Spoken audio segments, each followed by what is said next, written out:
Hello and welcome back to RPG PhD. I'm Dr. Ben. Tabletop role-playing games from the early days of Dungeons & Dragons in the 1970s to the modern indie experiments like Blades in the Dark and Ten Candles have always been hybrids. They are games, but they are also theater, storytelling, ritual, and improvisation. And while much of RPG design has focused on mechanics like dice rolling, hit points, and probability curves, there's a bigger question lurking. What kinds of play are we actually designing for? To answer this, I want to step outside the usual RPG design frameworks like GNS theory, Gamist Narrativist Simulationist, or MDA, Mechanics Dynamics Aesthetics, and instead bring in a voice from the broader study of play, Roger Caillois.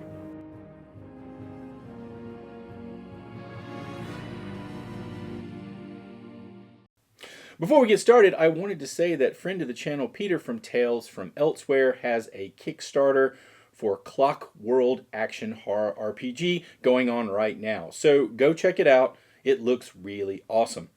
I will link it below. In his 1961 book, Man, Play, and Games, Caillois identified 4 major categories of play: Agon, competition; Alea, chance; Mimicry, roleplay; and Ilinx, Vertigo. He wasn't thinking about Dungeons & Dragons. That game was still a decade away.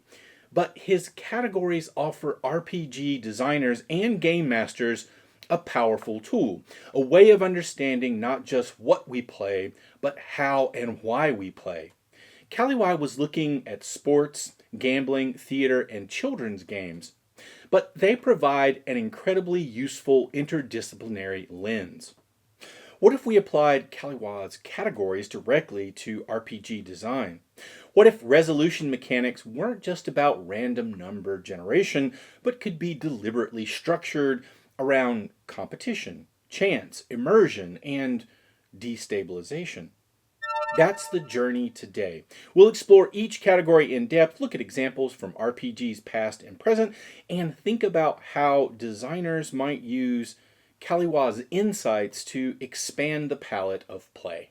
Now let's take a look at some theoretical background that will contextualize Caillois' work. When we bring Caillois' framework into tabletop role-playing game design, we're stepping into a long conversation about the nature of play itself. A conversation that predates role-playing games by decades and continues today in game studies, anthropology, and philosophy. The key precursor is Johan Huizinga's Homo Ludens from 1938. Huizinga argued that play is one of the defining elements of human culture, as fundamental as language or ritual. He described play as voluntary, rule-bound, and set apart from ordinary life in what he famously called the magic circle. When players enter a game, they enter a temporary world with its own logic and order. This idea has profoundly shaped how we think about games. Every dice roll, every initiative tracker, every dungeon crawl happens within the circle, a space both imaginative and rule-bound. But Huizinga was writing with a broad brush. His concern was cultural significance, law, art, and religion as extensions of play, rather than detailed categories. That's where Roger Caillois' Man, Play, and Games from 1961 comes in. Caillois admired Huizinga, but wanted to break play down into structural modes. Unlike Huizinga, who emphasized the sacredness of play, Caillois was interested in how different forms of play produce different experimental pleasures. This taxonomy has had a long afterlife. Katie Salen and Eric Zimmerman's Rules of Play from 2003 cite Caillois as foundational, noting that his categories still capture the breadth of what games do, from competition to make-believe to vertigo. Jesper Juul's Half Real from 2005 built on Huizinga and Caillois by distinguishing between rules, real, and fiction, imagined, showing how games straddle both domains. Even modern indie designers, often without knowing it, are working within Caillois' categories. Dread uses Ilinx, Fiasco uses Mimicry, Blades in the Dark mixes Agon and Alea. Caillois wanted to be more precise, to categorize the different forms play takes. He proposed 4 basic categories. Agon, play as contest, emphasizing competition and skill. Alea, play as chance, emphasizing fate and randomness. And Mimicry, play as role assumption, emphasizing imagination and transformation. Ilinx, play as Vertigo, emphasizing destabilization and thrill. He also introduced a second axis, phd, which means free, spontaneous, improvisational play, versus Ludens, rule-bound, structured play. Every instance of play falls somewhere on both spectrums. For example, children spinning until they fall down is phd Ilinx, while a formal fencing match is Ludens Agôn. This matters for RPGs because RPGs are hybrids. Ludens in their rules, dice mechanics, and codified systems. phd in their improvisation, storytelling, and emergent play. Agon is combat and contests. Alea in dice rolls.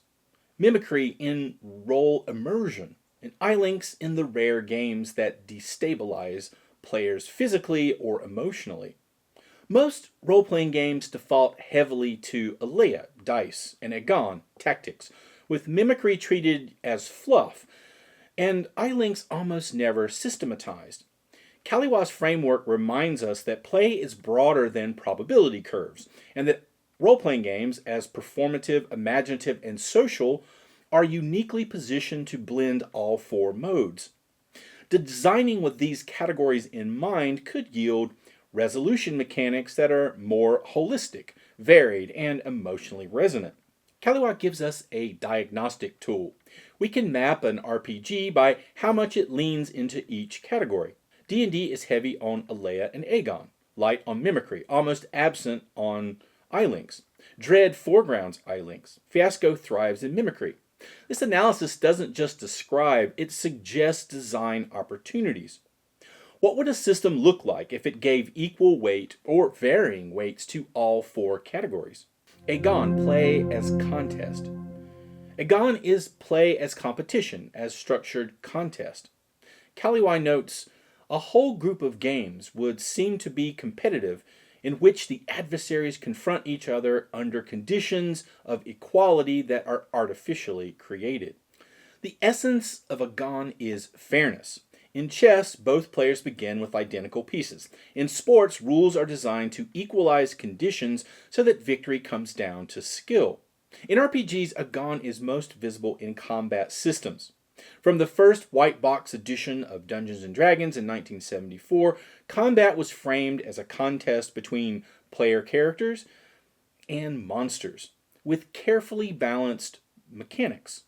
Even when the dice introduce chance, the framework is Agôn, a structured contest with transparent rules.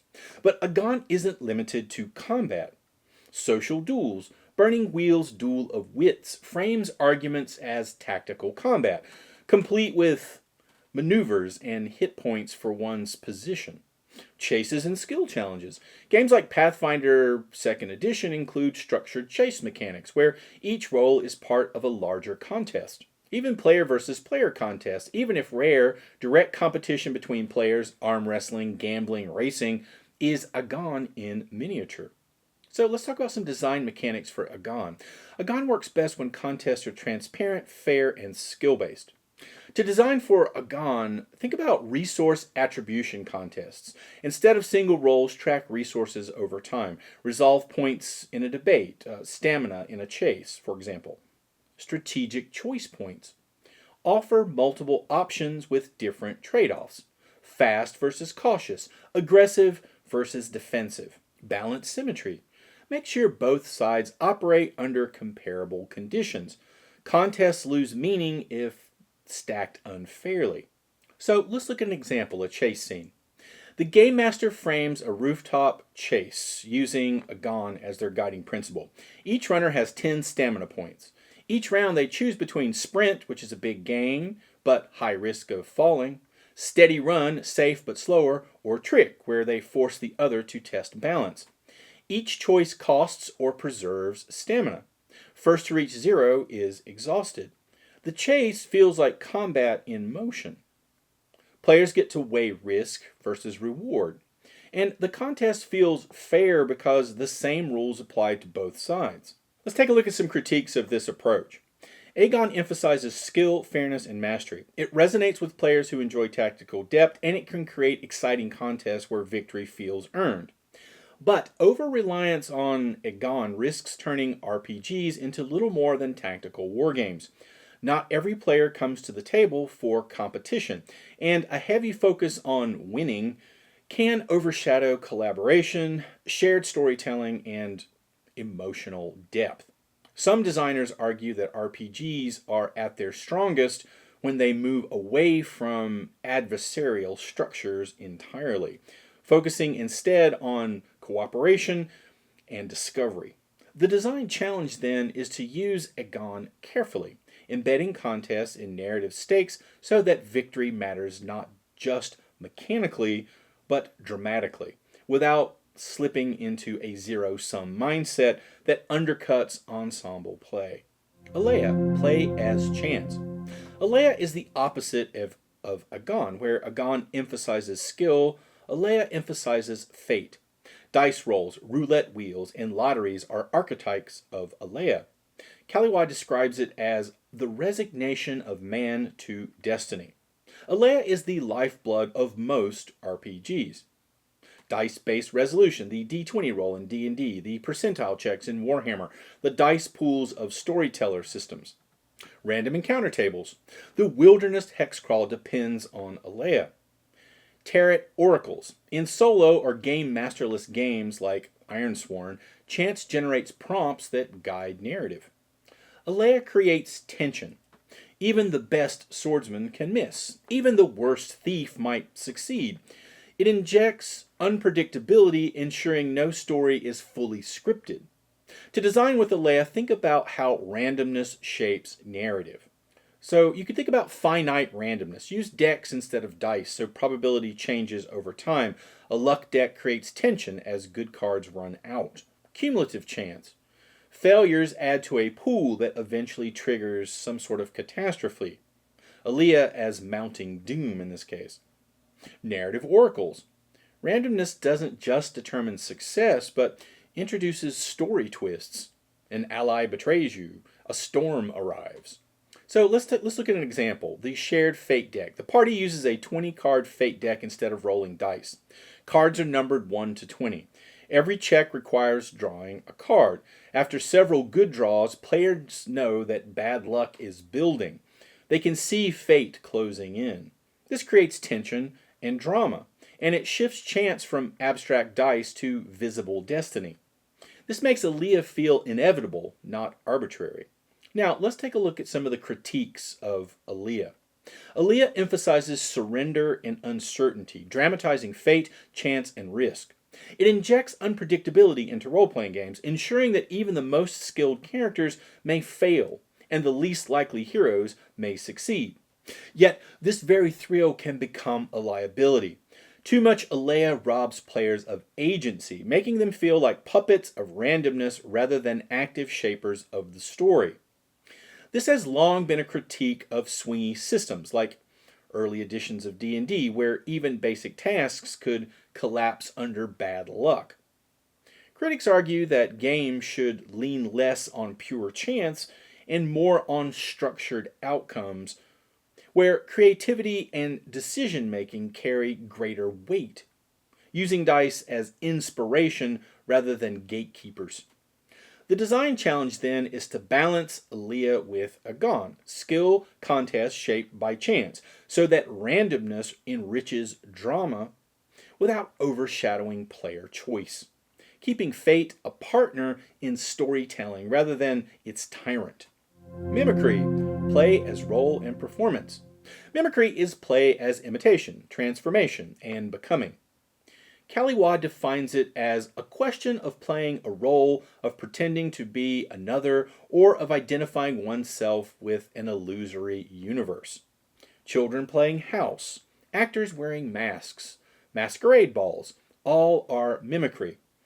In these cases, the pleasure of play comes not from skill, Agôn, or chance, Alea, but from inhabiting another identity and experiencing the world through it. Tabletop RPGs were practically built on mimicry. In Dungeons & Dragons, players take on the roles of wizards, warriors, and rogues.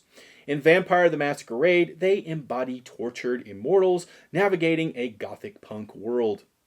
In Fiasco, they step into the lives of small-time crooks, headed toward disaster. Yet, despite mimicry being at the heart of the medium, most role-playing games don't mechanize it directly. Role immersion is often treated as extra credit, encouraged but not formally tracked. There are, of course, exceptions.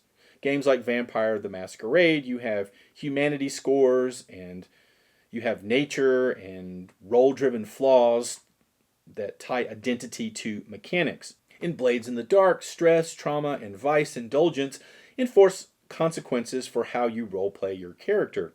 And in Fiasco, the entire system is mimicry-driven, with scene framing and role assumption as the resolution mechanic. So let's talk about design mechanics for mimicry. If mimicry is central to RPGs, how can we design for it explicitly? Maybe persona tokens reward players mechanically for leaning into flaws, quirks, or archetypes. These tokens can be spent on rerolls, narrative authority, or in-game advantages. In-character resolution requires certain actions to be performed in character. A persuade check only succeeds if the player makes a speech. Intimidation requires a threat spoken aloud. Virtue and vice progression. Instead of XP, advancement is tied to embodying virtues or vices. Courage, greed, mercy. This reframes growth as identity development. Mask mechanics allow players to wear social or psychological masks that shape how their character behaves and what options they have. Removing the mask or breaking it becomes a dramatic event. So let's look at an example. The Mask of Mercy. In a political intrigue RPG, each character has a symbolic mask tied to their archetype. The Scholar, the Merciful, the Trickster. When the merciful judge condemns someone harshly, they must remove their mask of mercy at the table. Mechanically, this reduces their influence in diplomacy, but increases their intimidation power. The mask becomes a prop for role immersion. Taking it off is a narrative event as well as a mechanical shift. Mimicry and mechanics intertwine. So now let's look at some critiques of mimicry.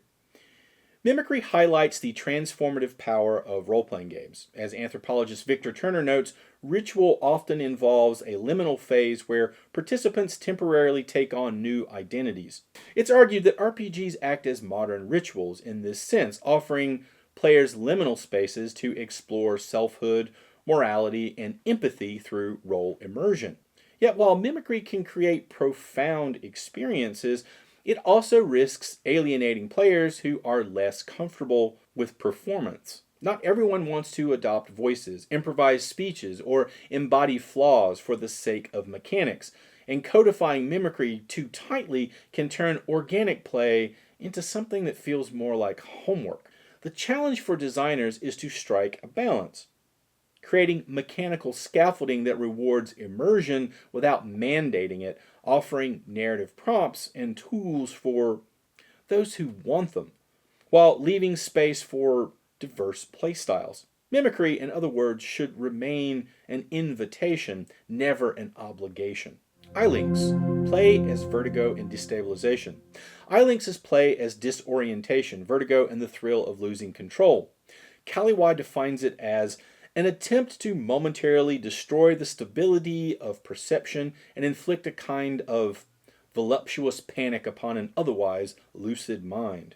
Spinning in circles until dizzy, bungee jumping, carnival rides are all Ilinx. Unlike Agon or Alea, Ilinx is not about outcome. It's about the experience of destabilization. Ilinx is rare in RPGs, but when it appears, it's usually unforgettable. So in Dread, players pull blocks from a Jenga tower to resolve actions. The growing instability of the tower mirrors the character's mounting tension. 10 candles. Candles are extinguished as play progresses, plunging the room into literal darkness. The destabilization is emotional, atmospheric, and physical. Real-time pressure. Some horror games use countdown timers, whispered instructions, or physical restrictions to create panic. These games succeed because they connect player instability with character instability. When your hands tremble pulling a block, you are your terrified character. So let's look at some design mechanics for Ilinx. Designing with Ilinx means finding ways to destabilize players physically, emotionally, or perceptually. So, unstable props, things like towers, stacks, or balancing objects that collapse when pushed too far.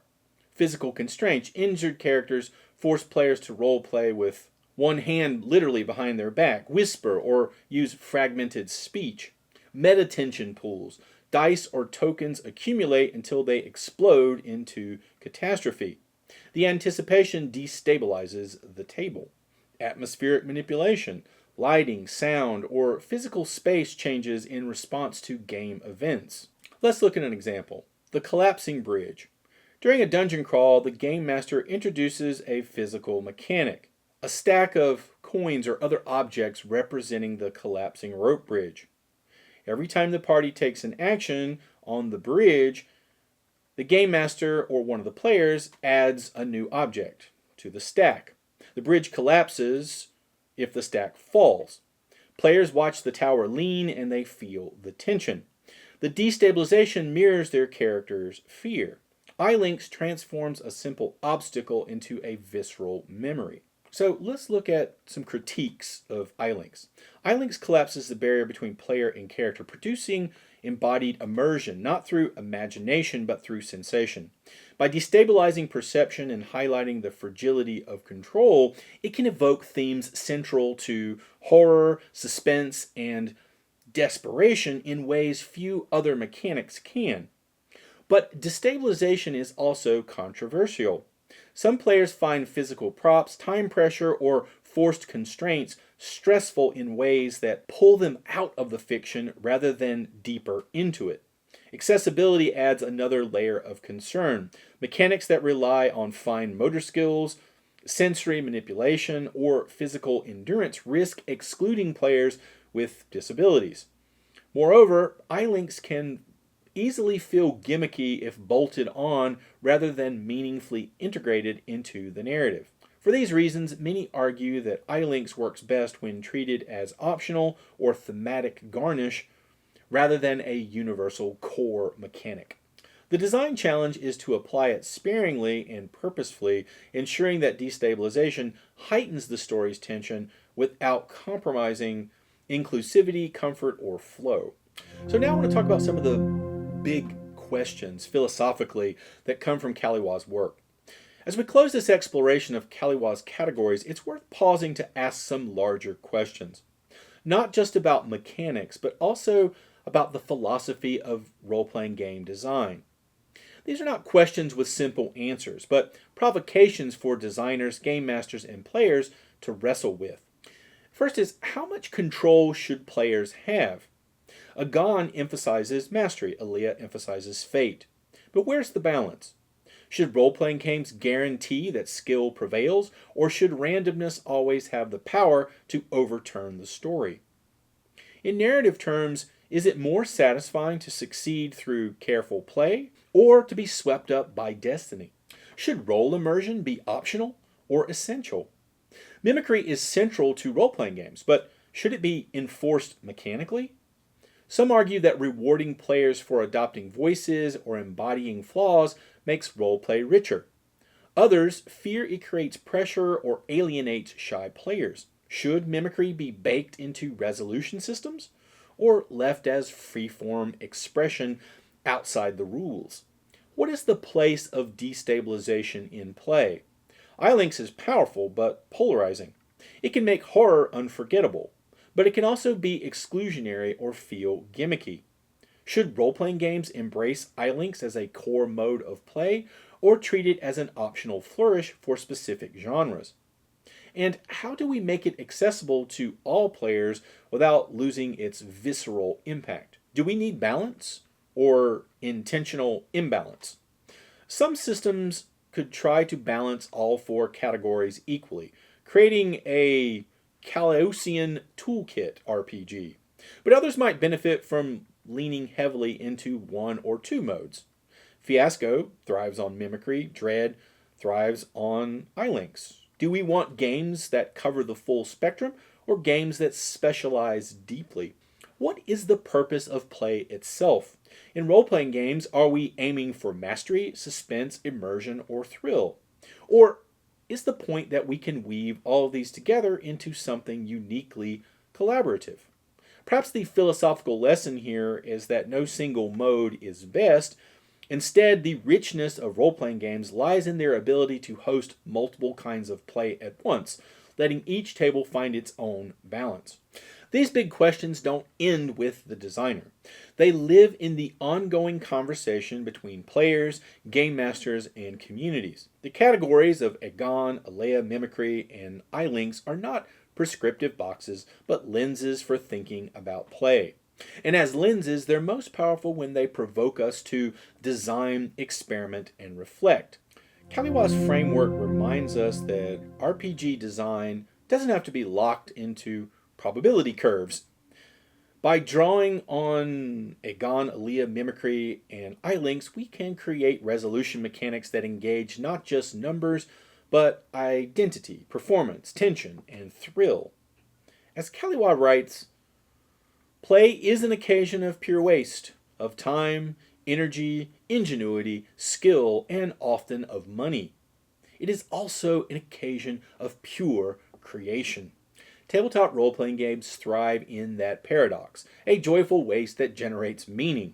And if we as designers lean into all four categories of play, we can expand the palette of what tabletop storytelling can be.